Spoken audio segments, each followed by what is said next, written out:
Hola, buenos días. Bienvenidos a un nuevo capítulo de Ambiente y Medio, el magazine verde de la televisión abierta argentina. Hoy vamos a hablar de mascotismo, de carreras de galgos, de clonación y de tracción a sangre.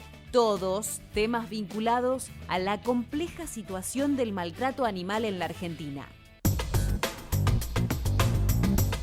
Pero antes, pasamos por el top 3 de Ambiente y Medio. Hoy vamos a ver cuáles son los animales más vendidos por los traficantes de fauna. El comercio de especies silvestres es la tercera actividad ilegal que más dinero mueve en el mundo, después de las armas y las drogas. El motor de este negocio es el mascotismo, un antiguo berretín del hombre por extraer animales de su ambiente natural y llevarlos a su casa para disfrutar de su canto, su belleza o sus colores. Según la Dirección de Fauna del Ministerio de Ambiente de la Nación, estas son las especies que más se trafican en nuestro país. En el puesto número 3, el tucán. Es una de las aves emblemáticas del norte argentino, fundamentalmente de la selva misionera. Por su elegancia, su extraño pico y su plumaje colorido, es un animal muy demandado. En los últimos años, su escasez la convirtió en un ave muy costosa y, por ende, en una de las más apetecidas por los traficantes de fauna. En el puesto número 2 se ubica el loro. Es el animal más común y demandado por quienes eligen tener un pájaro silvestre en su hogar. Su particular manera de imitar el habla y la voz humana lo transformaron en un animal muy buscado. El loro habitaba grandes regiones de la selva sudamericana, pero el desmonte y el tráfico lo fueron dejando casi al borde de la extinción. Se sube al puesto número 1, la tortuga terrestre. Es un reptil que habita principalmente los arbustales y los bosques de las regiones áridas y semiáridas de América del Sur. Su capacidad de reproducirse y la facilidad con la que se puede cazar la transformaron en una mascota muy accesible y demandada. Los científicos auguran su pronta desaparición si no se pone freno inmediato a su comercialización. Este fue el top 3 de la semana. Lo viste en Ambiente y Medio, periodismo aplicado a la ecología. Bienvenidos a Ambiente y Medio, el único programa de ecología de la televisión abierta argentina. Como siempre decimos, los vamos a estar acompañando este domingo durante una hora con todos los temas relacionados con el ambiente. Especialmente hoy vamos a estar hablando de bienestar animal porque tenemos varios informes que vamos a compartir con ustedes relacionados con esta temática. Para eso estoy comunicada vía Zoom con Débora Racciati. Ella es veterinaria y además es especialista en bienestar animal. ¿Qué tal, Débora? Muchas gracias por estar con nosotros acá en Ambiente y Medio. Hola, ¿cómo estás? El gusto es mío. El otro día, hablando con otro entrevistado, con Fidel Bacheto, él me comentaba sobre que el bienestar animal es una ciencia más o menos nueva. ¿Es así? Sí, en realidad, comparadas con otras ciencias, ¿no? Es relativamente nueva. El bienestar animal surgió así como tal en la década del 60 en Europa, y luego se empezó a expandir por todo el mundo y en nuestro país aproximadamente en los 90 fue cuando empezó a hablarse del tema. ¿Y en qué áreas se especifican? Porque uno piensa en bienestar animal y lo primero que se te viene a la cabeza es, por ejemplo, la tracción a sangre o los zoológicos, pero me parece que es un poco más abarcativo. Sí, es mucho más abarcativo. En realidad, cuando hablamos de bienestar animal, lo podemos aplicar a cualquiera de las áreas en las que se manejen animales. No solo en las que se manejen, o sea, en las que esté involucrado el humano en el manejo de los animales, sino incluso en el tema de fauna silvestre de vida libre. Entonces podemos hablar de bienestar de la fauna silvestre dividiendo los animales de vida libre con los animales que están en alguna condición controlada por el humano. Podemos hablar en los animales de experimentación o de laboratorio, en mascotas, en animales de trabajo, en animales de producción, que fue en la primera área en la que se comenzó, ¿no?, a hablar del tema de bienestar, que fue con los animales de producción. Los animales son seres sintientes, esto está científicamente comprobado, es decir, que son capaces de sentir dolor, pero no solo de sentir dolor, sino de atravesar diferentes emociones, diferentes estados mentales que pueden ser positivos o negativos. Un estado mental positivo, por ejemplo, es el placer, ¿sí? Y un estado mental negativo es la frustración, el miedo, la ansiedad. Entonces, una vez que esto está comprobado, es nuestro compromiso ético implementar bienestar animal en todos los ámbitos, incluido el de la producción, por supuesto. No solo es beneficioso para el animal de por sí, sino que esto trae un montón de beneficios aparejados, desde la calidad de los productos, el rendimiento, hasta, por ejemplo, la disminución en el uso de los antimicrobianos, que hoy es un problemón que se presenta en todo el mundo. La producción animal es uno de los ámbitos en los cuales se puede trabajar en este tema, y justamente el bienestar animal lo que hace es disminuir la necesidad de uso de antimicrobianos, con lo cual hay un montón de ventajas, incluso para el bienestar de las personas que trabajan con los animales, que ellos también van a estar en mejores condiciones. En el 2016 se presentó a nivel mundial, en un congreso que realizó la Organización Mundial para la Salud Animal en México, se presentó el concepto de un solo bienestar, ¿sí? Que sería un concepto primo del de una sola salud o una salud que no busca reemplazarlo, sino complementarlo. Cuando el ambiente está bien, ¿sí? Es un ambiente sustentable, es un ambiente cuidado, esto repercute en animales que estén bien y en personas que estén bien.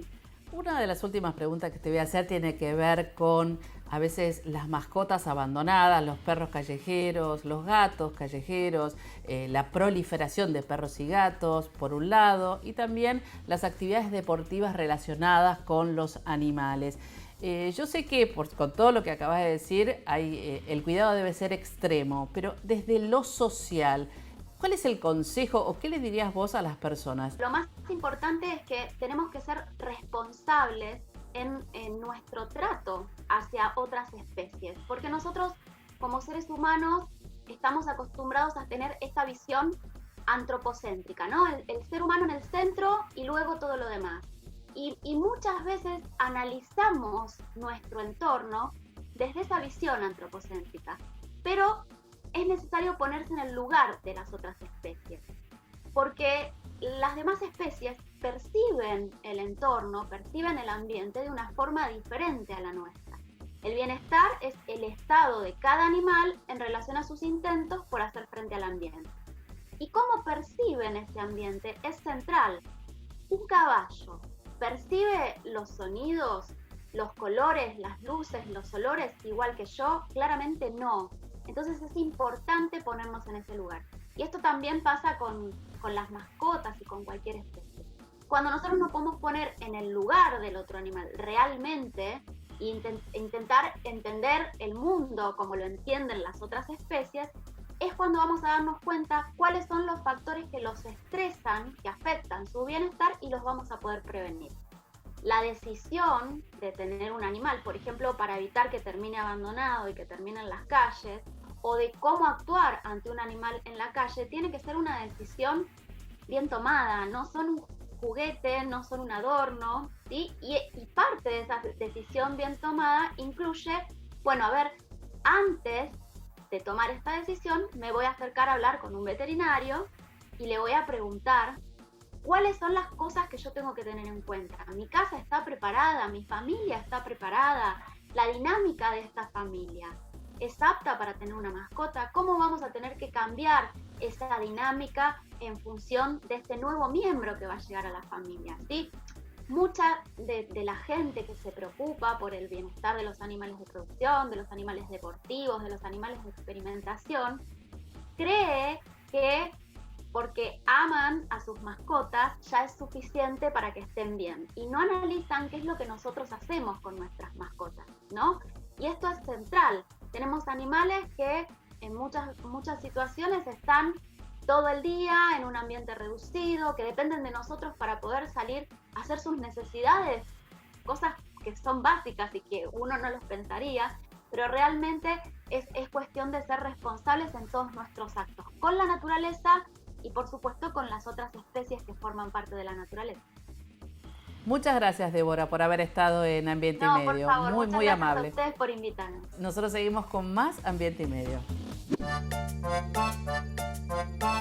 Bueno, me vine a lo que es la ex Ruta 9 porque algunas personas, incluyendo miembros de Ambiente y Medio, me dijeron que por acá se pueden ver carros de recuperadores urbanos jalados, empujados por caballos. Este es un tema muy sensible, es un tema muy complejo y podría ser un ejemplo de algunas cosas que suceden en Argentina. Así que voy a tratar de ser muy respetuoso y cuidadoso. Pero primero me voy a correr de acá, así me escuchan mejor y no hay tanto auto alrededor mío. Bueno, como ya saben el concepto de bienestar animal, voy a ir derechito, sin escalas, a tracción a sangre, que como su nombre lo indica, consiste en el uso de la fuerza de un cuerpo biológico para mover una carga. En este caso, los cuerpos que mueven los carros. ¿Que quiénes son los que mueven? Los caballos, los burros y por supuesto las personas, porque también usan su fuerza para moverlo. Para que se den una idea, en promedio muere un animal por día en cada ciudad del territorio argentino.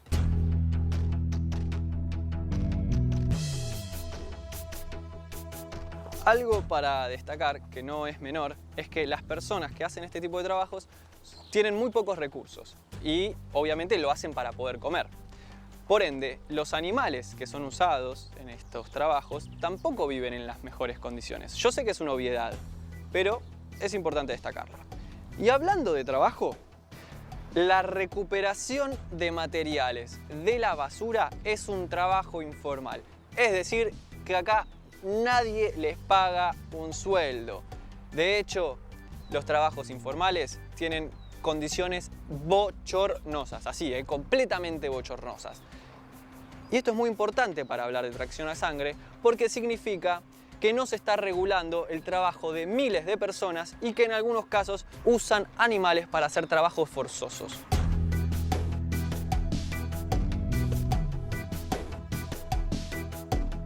Hay una cosa más que me falta mencionar y es el principal problema ambiental de la Argentina, o sea, la basura. Estas personas que laburan por 2 mangos y se meten en basureros también informales a sacar materiales reciclables son los principales testigos de este problema. Yo creo que también por eso se les debería dar mejores condiciones y se debería regular este trabajo. Por ejemplo, en Entre Ríos ya se empezó a cambiar el panorama, se empezaron a canjear caballos por motocarros. La tracción a sangre es un conflicto muy grande. Y la verdad, la intención de proteger a los caballos también es atender a este conflicto social.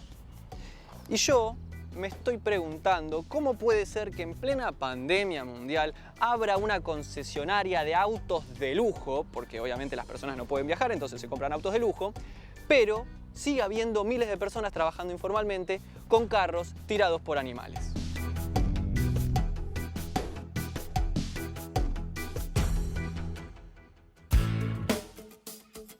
No te muevas de ahí, en el próximo bloque vamos a hablar de mascotismo, pero fundamentalmente de su relación con el maltrato animal, el tráfico ilegal de fauna silvestre y la extinción de especies en el mundo.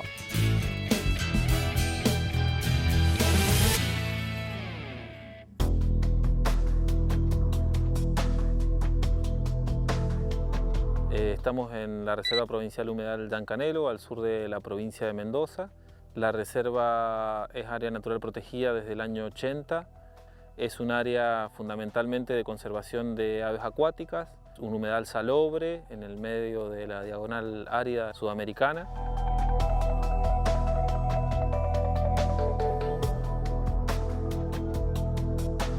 Llancanelo fue declarada como sitio Ramsar en el año 95. Lo fundamental fue la diversidad de especies de aves que había en la reserva y el gran número de aves, más de 200.000 aves en aquel momento y más de 150 especies diferentes. Uno de los procesos biológicos de importancia que se sostienen en la reserva es la nidificación del flamenco austral. Es el segundo sitio de importancia a nivel reproducción en la Argentina.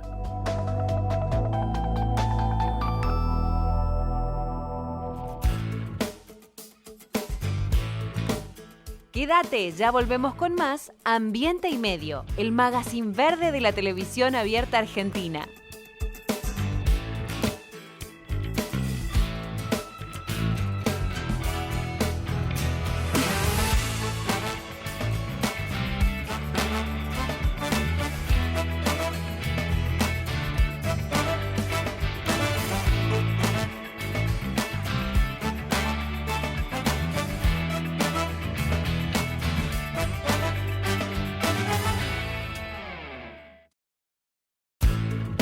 Seguimos con más Ambiente y Medio, periodismo al natural.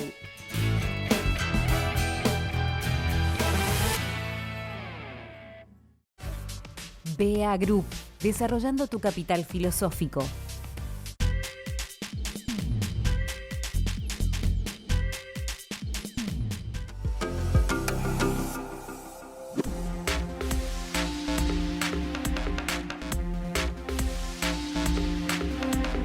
Cada tanto repito algo que me gusta decir, que es que no estamos solos en el mundo. No estoy deslizando la posibilidad de que haya vida en el espacio, no me voy a meter en ese lío. Estoy hablando de los animales. Tanto ellos como nosotros, todos tenemos derechos. Tenemos derecho a vivir bien, a ser felices, ¿por qué no? Y a vivir donde nos corresponda. El ser humano es una especie que ha evolucionado a lo largo de miles de años hasta llegar a adaptarse a lo que soy, capaz de sobrevivir a cualquier situación climática o a sobrevivir en cualquier naturaleza. No así los animales, o no todos. Porque si uno, por ejemplo, propone sacar a un oso polar de la Antártida con menos 45 grados bajo cero y llevarlo a la yunga jujeña con 50 grados de calor, te dicen, pero vos estás loco. Pero no te dicen lo mismo cuando se trata de una tortuga terrestre, por ejemplo, que se la arranca de su hábitat y se la trae a un departamento en Montserrat sin balcón. Y así con un montón de animales, no solo en la ciudad de Buenos Aires, sino a lo largo de todo el país y a lo largo de todo el mundo, especies que son arrancadas de su hábitat natural y pasan a funcionar de mascotas. Digo funcionar porque el tema de hoy es mascotismo. Y con la ayuda de un veterinario vamos a ver cuáles sí son mascotas, cuáles son animales domésticos y cuáles no. Pero tengo un mejor lugar para hablar de esto y es en mi propia casa. ¿Con quién? Con mis mascotas. Pase y póngase cómodo.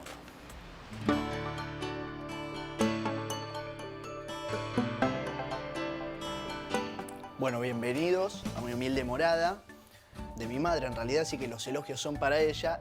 Les presento a Toto y a Rambo. Y Merlo, que es mi gato, que está por ahí dando vueltas, que seguramente ya lo van a encontrar.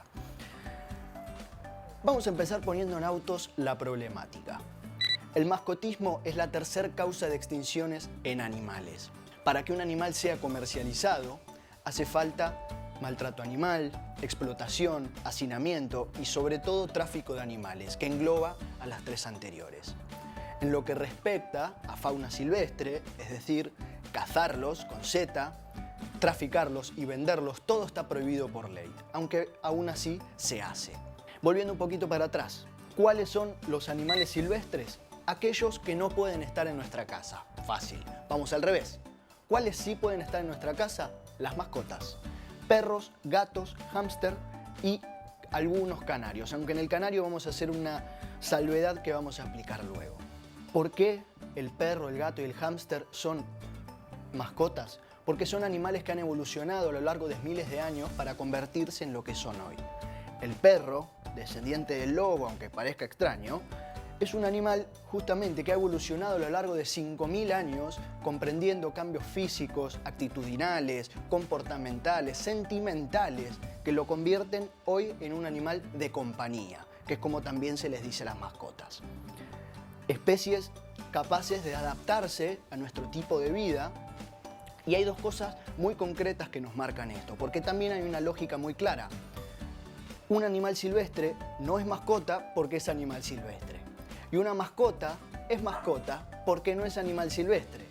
El perro, el gato, el hámster, si uno los suelta en la naturaleza, por así decirlo, libremente, no van a poder sobrevivir. Del mismo modo que hoy no forman parte de ninguna cadena trófica, es decir, que no cumplen un rol preponderante en el reino animal porque son justamente animales de compañía. Ahora, ¿qué pasa con el chancho, la vaca, las gallinas, las ovejas? Son animales domésticos, es decir, del domo. Animales que fueron domesticados, ponía un poquito de comida, a través de la selección artificial y que hoy son animales aptos para vivir en las adyacencias de una casa en un campo. Y que también cumplen con el requisito de no ser animales silvestres. Si uno suelta a una gallina o a una vaca en una selva o en un bosque, claramente se mueren. Animales criados y condicionados para uso y provecho del hombre, bien o mal, pero esa es otra conversación que no vamos a tener hoy. En lo personal, a mí la literatura infantil me parece muy interesante. Obviamente no leo cuentos infantiles, pero sí me resulta muy importante para justamente les niñes, para que vayan aprendiendo. Este es muy simpático, vemos los ojos ahí que lo estoy moviendo con mis deditos. Y tenemos acá un libro de mascotas. Ahora, hay un problema acá, porque si bien arrancamos con el perrito, con los ojitos ahí, después pasamos a un conejo, que no está tan bien, a una tortuga, que está mal directamente, y un pececito, y luego un loro. Es decir, que cuando vamos teniendo 1, 2, 3 años de vida, estos libritos que están mal informados nos van enseñando mal algunas cuestiones que no son tan difíciles de aprender, como que las mascotas son perros, gatos y hámster, y a los demás los dejamos tranquilos.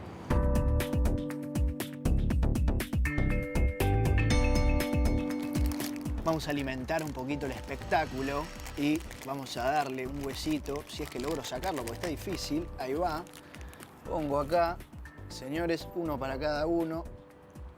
Muy bien. Bueno, las tortugas terrestres, como hablábamos al principio, no son mascotas porque primero y principal están en peligro de extinción. Justamente la causa principal es el tráfico de tortugas que se produce en condiciones de hacinamiento y provoca muchísimas muertes en tortugas. El conejo, lo mismo, animal silvestre que sí forma parte de una cadena trófica. Por ejemplo, canarios, que habíamos dicho que había que hacer un asterisco. El canario sí es considerado mascota porque cumple con el requisito de no poder sobrevivir en la naturaleza. Pero hay un dato. De cada canario comercializado se mueren entre 8 y 9 ejemplares por hacinamiento y por las condiciones en las que viven los pobres canarios, así que no. Ni loros ni diferentes aves porque son animales silvestres y acá vamos a hacer un stop. Uno no puede fijarse únicamente en lo comportamental, porque si se fijara en eso uno puede decir el loro, el conejo, la tortuga, medio que se portan bien. Ahora, uno no tiene idea cómo se sienten esos animales que son arrancados de su hábitat natural y se los trae a un departamento o una casa en plena ciudad de Buenos Aires o en la Argentina. No sabemos cómo se sienten y sí sabemos, por ejemplo, cómo se siente un perro que en este caso me está llorando, no sabemos por qué. Ni hablar de monos que suelen hacer de mascotas en muchas provincias, sobre todo en el norte de Argentina, cosa que está mal porque son animales silvestres. Y ni que hablar de los llamados animales exóticos que muchas veces son comprados por los multimillonarios para ostentar su dinero. A mí que me gusta mucho el fútbol, sé de muchos jugadores de fútbol multimillonarios que creen que pueden hacer lo que quieren y tienen leones, tigres y si no me equivoco Cristiano Ronaldo tiene un águila o algo parecido. Esperemos que Cristiano no se levante este domingo, se quede dormido y se pierda el informe. ¿Quién mejor para hablar de esto que un veterinario? El doctor Juan Enrique Romero nos va a contar, seguramente mucho mejor que yo, las diferencias que fuimos haciendo entre animales domésticos, mascotas y demás, y su visión como veterinario. Un perro y un gato son mascotas. A mí no me gusta usar la palabra mascota porque mascota es talismán. Y ni mi perro ni mi gato me dan suerte, sino que me dan amor, me dan compañía, me dan una cantidad de cualidades, pero son animales de compañía porque el perro hace 30.000 años que acompaña al ser humano en un proceso que se llama domesticación y el gato hace unos 6.000 años que lo acompaña. Es decir, haber capturado a través de la genética evolutiva de generación tras generación la cualidad de estar estrechamente vinculado al ser humano y depender de él. Los animales silvestres dependen de la conducta de las sociedades, pero no de un hombre en particular, la supervivencia de una especie. Mientras que el perro o el gato dependen de su cuidador, de su tenedor responsable, como decíamos antes, de su dueño.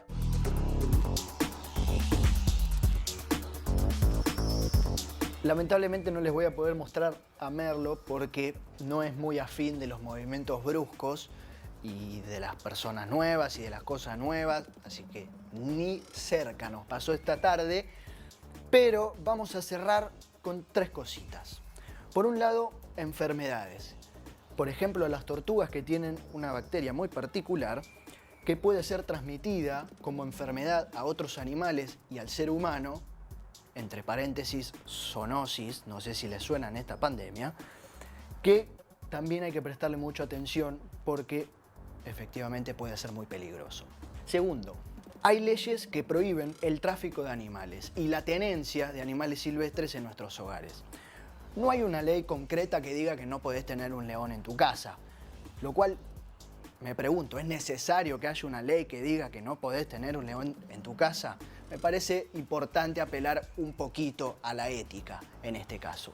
Y por último, ¿para qué tener leones, tigres, monos, elefantes, animales exóticos cuando hay un montón de perritos y gatitos en adopción que buscan hogares y que pueden tanto brindarnos amor como brindarles amor a ellos?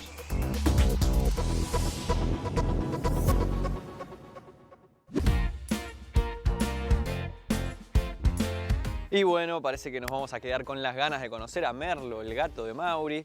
Yo también lo quería conocer, yo también me quedo con las ganas. Y bueno, ¿qué le vamos a hacer? Son así medio hortivas a veces. Y yo les voy a seguir hablando de animales, pero este no es un animal doméstico. Este estuvo extinto. Es decir, que no había ejemplares viviendo en la naturaleza en libertad por mucho tiempo. El guacamayo rojo.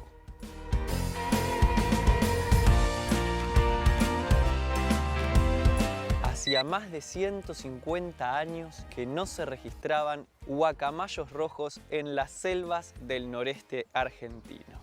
Ahora, en 2020, contra viento y pandemia, nacieron los primeros pichones de guacamayos rojos en silvestría, en plena naturaleza. Y para hacerlo hubo un proceso muy arduo y muchísimo trabajo que tuvieron que realizar muchas personas, de hecho. En 2015 empezaron a llegar ejemplares provenientes de zoológicos como el de La Plata, como el de Buenos Aires o el de Córdoba, y estos ejemplares no sabían ni volar, no sabían desenvolverse en el medio ambiente y hubo que enseñarles todo, desde volar, comer frutos nativos, evitar depredadores y hasta hacer sus propios nidos.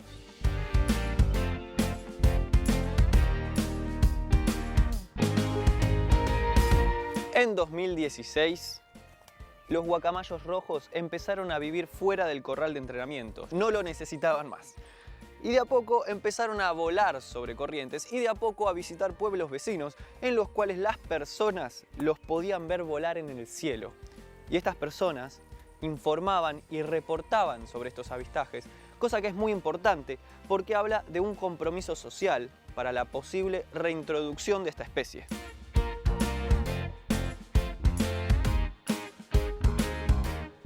Bueno, cuestión que los procesos de reintroducción son bien complicados y no están terminados hasta que las especies reintroducidas se empiezan a reproducir. Así que además de enseñarles a comportarse como aves silvestres, también se las agrupó en parejas, porque el guacamayo rojo elige una por el resto de su vida, así que por favor no les hablen de poliamor. Pero finalmente, después de muchísimo trabajo, nació el primer pichón de guacamayo rojo en silvestría, algo que no pasaba hace más de 150 años. ¡Increíble!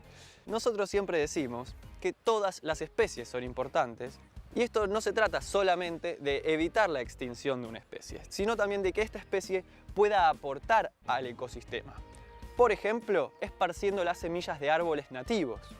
Por otro lado, quizás menos ambiental, yo estoy completamente seguro de que ahora las selvas del noreste argentino, si no lo eran, yo creo que ya lo eran, pero si no lo eran, van a ser un punto fundamental en el turismo de avistaje de aves. Ojo al piojo. Así que por favor, todos y todas, celebremos este pichoncito bebé de guacamayo rojo.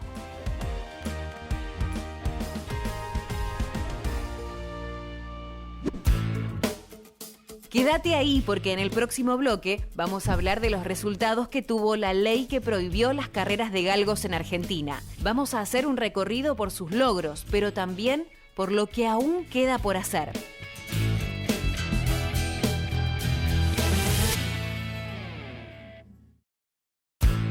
Seguimos con más Ambiente y Medio, periodismo en perfecto estado de conservación.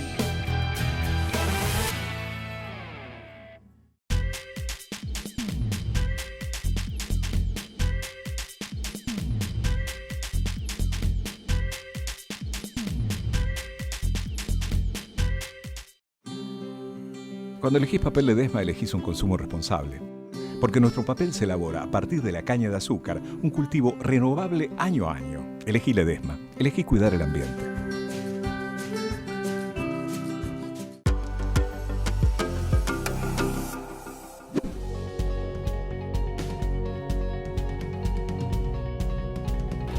Como verán, hoy es un programa de animales.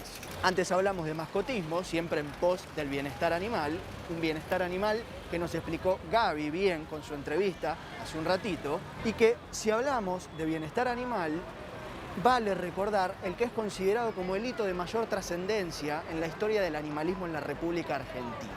Estoy hablando de los que dicen ser los mejores amigos del hombre. Los perros, en mi caso Toto y Rambo, pero en este caso estoy hablando de los galgos. El 16 de noviembre del 2016 es la fecha en la que se considera que los galgos recuperaron su libertad, según auguraron muchas organizaciones protagonistas del asunto.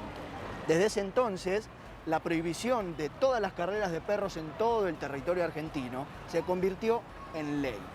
Una tradición absurda, para decirlo suavemente, que primó fuertemente en muchos años en la historia argentina y que condenó a miles de perros a situaciones imperdonables, siempre bajo las apuestas ilegales y el juego clandestino. Hoy vamos a hacer un repaso de esa ley, de los logros y por supuesto de lo que aún falta y mucho más, como siempre.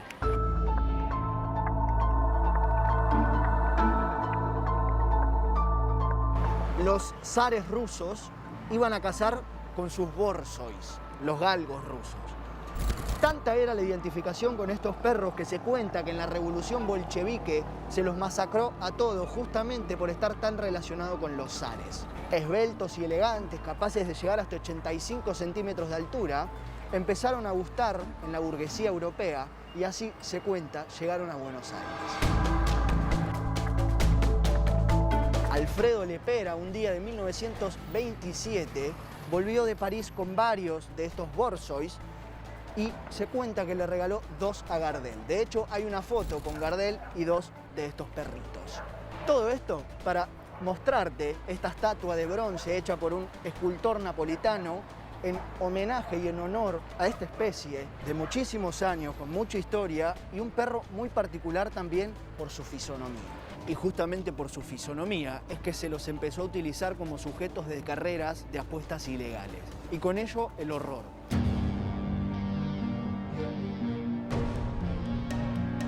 Perros drogados, con los músculos inflados por el exceso de esteroides, perros descartados por no cumplir con los requisitos físicos para ser corredores y que terminaban muertos al costado de la ruta, en la basura o colgados de un árbol. Las perras que eran obligadas a reproducirse como máquinas justamente para crear más perros galgueros hasta morir. Una atrocidad realmente. Y que a partir de esta ley empezó por lo menos a menguar gracias al trabajo de diferentes diputados y organizaciones como Proyecto Galgos Argentina y otras tantas más. Hay que decir que las carreras no han desaparecido en su totalidad, pero sí que se han disminuido en más de un 90%. Y también hay que decir que es una ley que tuvo y tiene mucha legitimidad, producto de una fuerte movilización y concientización ciudadana. Con balance muy positivo, indudablemente, pero mejor que te lo cuente la vocera del Proyecto Galgos Argentina sobre lo que se logró y lo que falta. Este 16 de noviembre se cumplen 4 años de la aprobación de la Ley Penal 27.330 que prohíbe las carreras de galgos en toda la Argentina. Desde ese momento a esta parte se han conseguido aproximadamente un 97% de erradicación de las carreras de galgos en todo el territorio y existen algunas clandestinas express que son mínimas y están absolutamente controladas. Desde el 2016 a esta fecha, Proyecto Galgo Argentina, que impulsó esta prohibición en todo el país, está trabajando también en los países limítrofes, en Uruguay, en Chile y en Brasil. Una de las más avanzadas es Galgo Libre Uruguay, que trabaja en conjunto con la ONG Trato Ético Animal de ese país y que logró en 2018 la prohibición también de carreras de galgos en todo el territorio nacional con un decreto presidencial firmado por el presidente anterior, Tabaré Vázquez. Y lo que esperamos es que avance en toda América Latina y por fin juntos podamos decir stop galgueros. El objetivo en su totalidad estará cumplido cuando todas las carreras de galgos dejen de existir en su totalidad. Y cuando el ser humano, en este caso en especial el hombre, deje de ver en los galgos un divertimento que además de medieval es violento y agresivo. Misma lógica para las riñas de gallos, situación que era legal hasta 1954 y que hoy se encuentra prohibida por ley todas las peleas entre animales, pero que aún así se siguen haciendo. Un gallo para Esculapio es una serie argentina que transcurre en Morón, provincia de Buenos Aires, lugar cuna de las riñas de gallo, donde retratan muy bien todo esto. Una muy buena serie, muy bonita, pero que, hay que decirlo, en ningún momento se plantea ninguna cuestión con la crueldad animal, ni muchísimo menos. Peleas que incluyen la misma lógica que las carreras de los galgos: apuestas, violencia, maltrato, etc. Propongo, desde nuestro lugar, humildemente, empezar a revisar con qué nos divertimos y empezar a dejar a los galgos, a los gallos y además animales por fuera de peleas, carreras y demás, que vistas en el siglo XXI quedan muy fuera de lugar.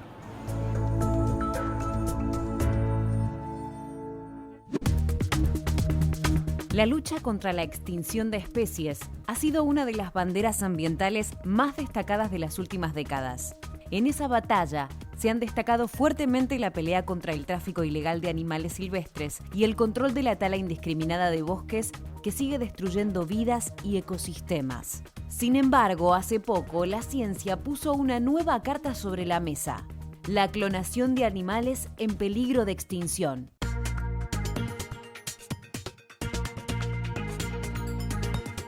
Los científicos han recorrido un largo camino desde aquella famosa oveja Dolly, clonada en 1996. En el año 2000, el zoológico de San Diego casi logra exhibir un bisonte clonado que murió tempranamente por una infección, pero luego consiguió exitosamente un ejemplar de vaca salvaje asiática, clonada a partir de una muestra de piel congelada. Años después, en China, se realizaron experimentos con monos. Apenas comenzado el siglo XXI, la Argentina también ingresaba al selecto grupo de países avanzados en esa tecnología. En agosto de 2002, un grupo de científicos argentinos anunciaba al mundo que acababa de nacer Pampa, una ternera clonada en nuestro país. Tiempo después, se avanzaría con el uso comercial de esta biotecnología a partir de la clonación de caballos de polo y de toros reproductores. Sin dudas, lo que la propuesta tiene de extraordinaria también lo tiene de polémica. El aporte de la biotecnología y la genética al servicio de la conservación de especies en peligro de extinción podría ser extraordinario.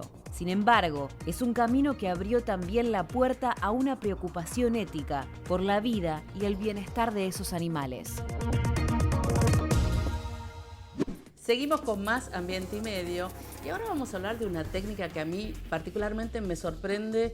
Siempre que leo y que aparece alguna noticia con respecto a esta técnica, cada vez estoy más sorprendida. Vamos a hablar con alguien que sabe mucho del tema de la clonación. Estoy en conversación vía Zoom con el doctor Daniel Salamone. Él es profesor de la Universidad de Buenos Aires, de la Facultad de Agronomía de la Universidad de Buenos Aires y también investigador principal del CONICET. Y la noticia, antes de saludarla, que estuvo en los medios, es que se logró clonar in vitro, digamos, en el laboratorio, él lo va a explicar mejor que yo, células de cebras. ¿Qué tal, Daniel? ¿Cómo estás? Hola, ¿qué tal? ¿Cómo andas? ¿De qué se trata la clonación, por supuesto, en términos fáciles? La clonación básicamente es un hermano gemelo diferido. Es decir, cuando uno clona un individuo no está teniendo un hijo. Cuando uno clona, si clonar un tigre no está teniendo el hijo de ese tigre, está teniendo un gemelo, nada más que años después de que ese animal ya nació. Y lo interesante que tiene de la clonación, y uno defiende mucho en su utilización para las especies en peligro de extinción, es que si alguien va en una ruta y atropella un jaguarete, por supuesto que lo que hay que hacer es no atropellar jaguarete, ¿no? Pero frente a la eventualidad ese animal sale del pool genético, ese animal no va a aportar su genética y en algo inducido por humanos. Uno podría, a través de la clonación, y no solamente de la tecnología que conocemos hoy, es decir, el día de mañana vamos a poder hacer muchas cosas más. Si nosotros guardamos ese material genético, uno puede producir o un individuo con la tecnología de hoy, o el día de mañana vamos a poder producir gametas y vamos a poder usarla para fecundar otros animales. Y que a propósito de la noticia, lo que ustedes logran en el laboratorio in vitro, ¿no? Tanto de células de cebra en este caso como fue de chitas en otro momento, ¿por qué no se termina logrando la reproducción? ¿No es el objetivo de ustedes? ¿No se puede? ¿Solo se puede lograr unas células embrionarias? ¿O de alguna manera se podría hacer como en otros animales, como sucede con los caballos o como las vacas, que finalmente pueda nacer una cebra o nacer un chita? Clonado, obviamente, ¿no? Es una excelente pregunta. Por supuesto que se pueden producir nacimientos. Ahora, para producir esos nacimientos hay varios componentes. El primer componente es que no son tanto las receptoras, ¿no? Es decir, es muy importante quién va a llevar adelante la gestación. Cuando dos especies están muy emparentadas, por ejemplo, un caballo y una cebra, el caballo puede llevar adelante una gestación de una cebra. Pero, por ejemplo, o en el caso de... nosotros trabajamos mucho con yak. Acabamos de implantar un montón de embriones de yak en vacas. Con la Perdón, ¿qué es yak? Explicar a la audiencia, es un tipo de bovino, ¿no? El yak es un bovino de las alturas que es muy popular en el Tíbet. Acá, no sé si saben todos, se filmó una película, 7 años en el Tíbet, en que participó Brad Pitt muchos años atrás, y bueno, Hollywood trajeron yak al país, trajeron 10 yak, y es muy interesante porque es un animal que se adapta a las alturas, ¿no? Entonces, bueno, nació alguna cría de yak en el país, por supuesto cuando nació la llamaron Brad Pitt a este animal, y terminó su vida en un zoológico. Bueno, desgraciadamente después del periodo biológico de muchos años, este animal murió y tenemos material genético. Ahora, por ejemplo, una vaca le costaría llevar una preñez de un búfalo, por ejemplo. Pero si tuviera, digamos, o provocábamos algún artilugio en la placenta, tal vez las vacas podrían llevar. Nosotros, por ejemplo, ideamos un método que podemos producir una cría a partir de más de una célula. Es decir, formamos un embrión con varias células. Y esta tecnología mejora muchísimo la viabilidad, la preñez de los animales, pero aparte tenemos preservado material genético.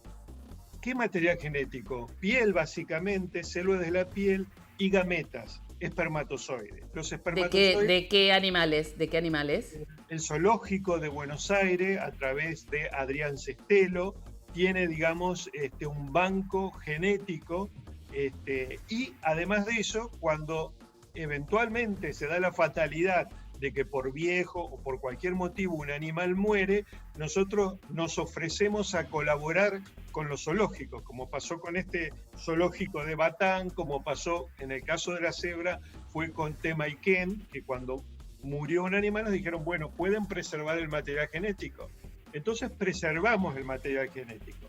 Todo zoológico que tiene un animal, toda persona que tiene un animal, de alguna forma debería preservar ese material genético hoy.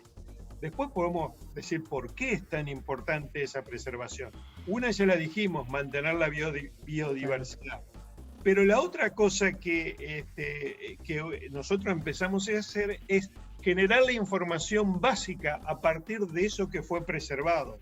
Entonces, por eso estamos haciendo muchas cosas en el laboratorio, porque lo que queremos, el día que nosotros generemos animales, que sean animales saludables, que no tengan problemas, justamente Hace unos años atrás se clonó el primer perro de la Argentina y el único hasta ahora clonado en Sudamérica. Se hizo a partir de, bueno, de un animal que nosotros habíamos preservado el material genético. Ahora bien, nosotros con ese dinero que cobramos lo usamos justamente para estos proyectos en animales salvajes que jamás conseguimos financiamiento, ¿no? Así es, los felicito, Daniel, porque el trabajo que están haciendo es estupendo y sobre todo que nos dio una clase de ciencia básica.